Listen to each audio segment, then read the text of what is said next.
తన అద్వితీయ మహిమను వదులుకొని భూలోకానికి రావడం జరిగింది.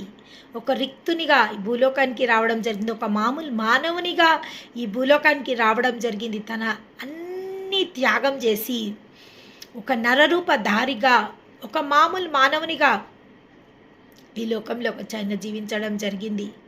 కానీ ఎప్పుడైతే ఆ శిల్వ యాగాన్ని ఆయన సలిపిండో, ఎప్పుడైతే ఆ శిల్వ బలియాగంని ఆయన చేసిండో, అప్పుడు ఆ దేవుని నామము అన్ని నామముల కన్నా పై నామంలో నిలబడ్డది. దేవుని నామానికి మహిమ కలుగునుగాక. Everything as a reward, everything as a reward. ప్రతి ఒక్క దానికి ఒక బహుమానం ఉన్నది.